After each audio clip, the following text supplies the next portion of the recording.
How is everybody today?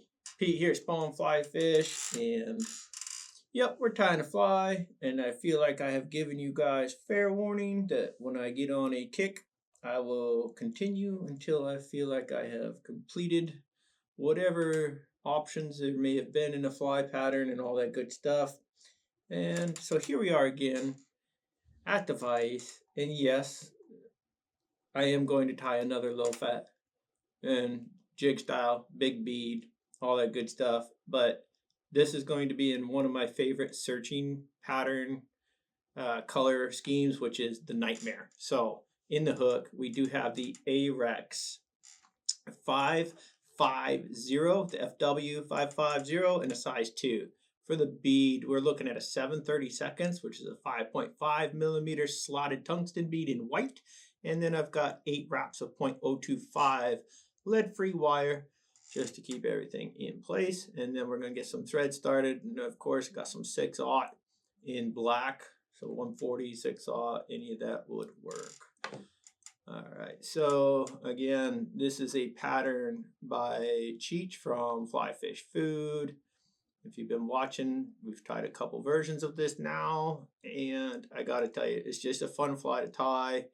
And in my book, anything that keeps you interested and keeps your brain sort of working, even when you're not at the vise, all that good stuff, those are great patterns. And this one, I think a lot about and go, man, I wonder if I tied it in this, would it still work for whatever species? And it flat out works for everything. And so why not combine it with my favorite searching color scheme? And again, we're getting into a Nightmare. So first thing we're going to do is get some red Marabou, and not too crazy, right? I'm just using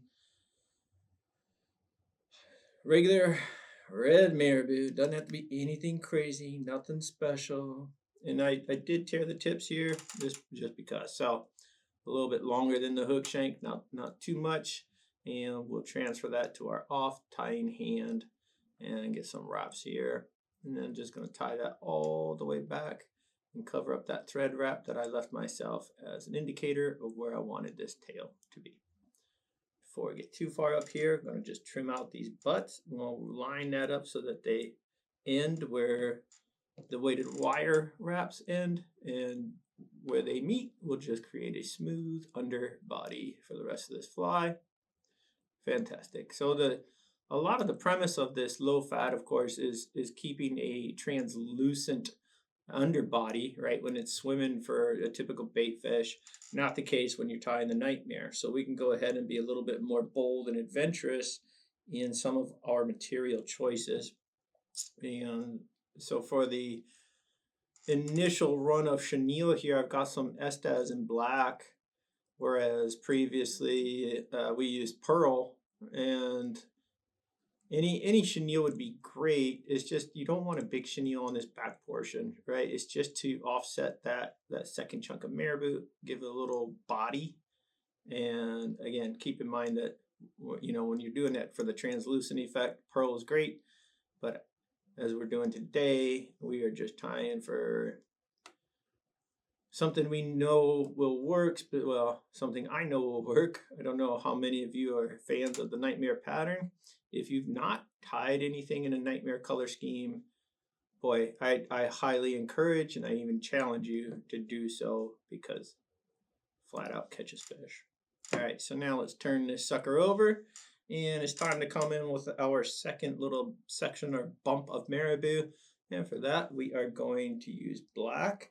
And anytime you're tying the low fat here like this, that second bump of marabou is ever so slightly bigger than the first. And you can accomplish that with right off the bat using a bigger chunk, or you can simply add 2 chunks, whatever sort of fits your eye and tying style a little better. So again, we're not going all the way back, but just shy of the same length. And I do mean just shy. Get that tied in like so. Go ahead and let me trim these butts out. And so you see how nice and neat that little trim was. And that is partially in thanks to the scissor, which is the scissor from the Fly Smith. Brian, great scissor. All right, so fluffing that up with my bodkin, sort of separate that around the hook point before I finish tying down. And just a couple wraps there, and we're right back against that Estaz, so it's not a big deal.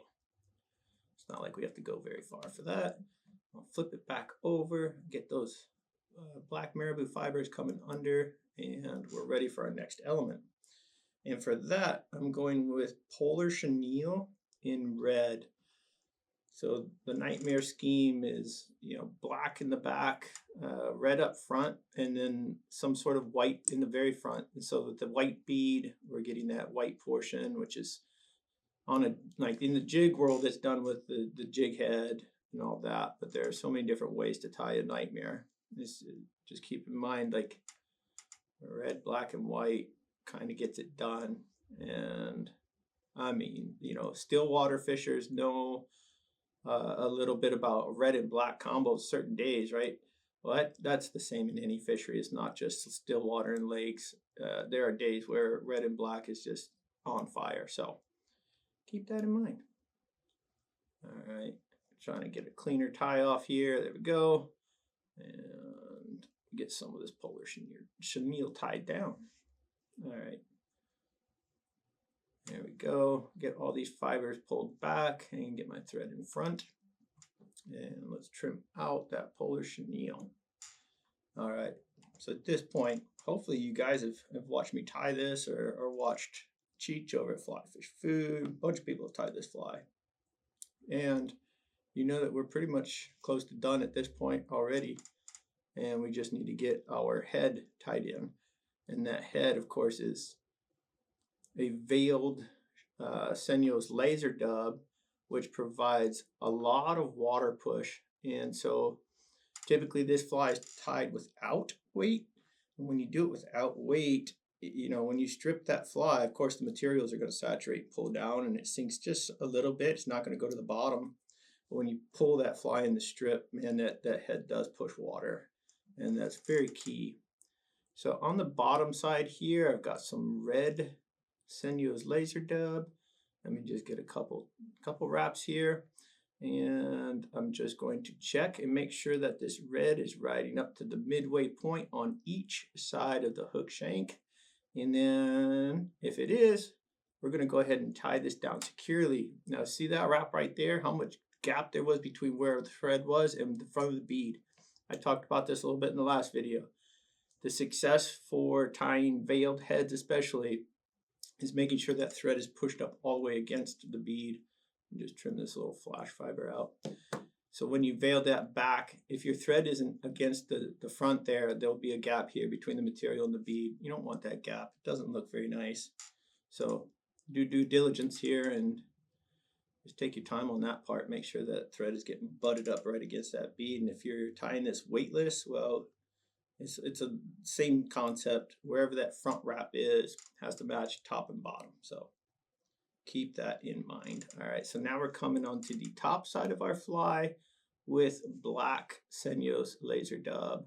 Again, get a couple wraps, and I'm just going to start shimmying or maneuvering so that the top and bottom meet each other on the sides of that shank. And that'll do it.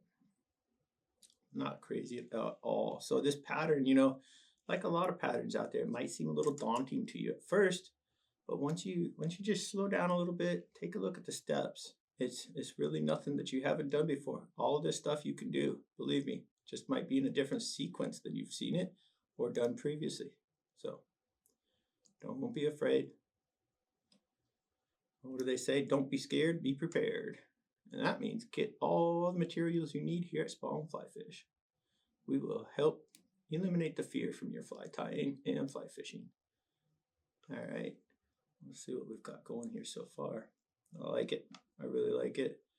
Just clean up this little thread head area, if you will, and it is time for some whip finish. Let's go for 2 whip finishes here. Just because I know what's going to happen to this poor fly. He's going to get chewed on like a toy, and that's great. That's what we want.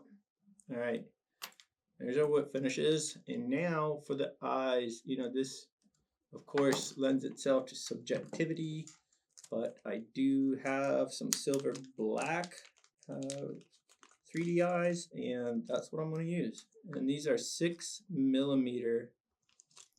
And before we get into that, let's go ahead and take this guy out for just a second and get it wet, and then you'll have a much better idea of what we are dealing with as far as a finished product. Oh yeah, the way that black lines up over that red is so nasty. I'm not a fish, but I get it. I would eat that in a heartbeat. All right, here we go. Big taper. A lot of material up front, very little material in the back, and that is what we were going for. Slip that back in. I don't know about you guys, but that's pretty gnarly right there. A little primming and primping and all that'll just be money. So there we go. Let's pop these eyes on. And again, I'm not going to resin these eyes on camera. I will let that fly dry out, and then I will come in with my resin. And so this will create little gaps here on the top and bottom where I'm placing these eyes. And of course, I will come in with Loon fin. And so I will fill in the gap on top and on bottom with 2 coats. And then I'll come in and do 1 coat over the eyes and over the spots with the fin. So there you have it.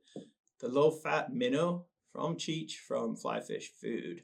This one happens to be tied as a searching streamer pattern in the Nightmare coloration. I hope you guys enjoyed this. If you did, please drop a like, please drop a subscribe, and we will see you guys on the water.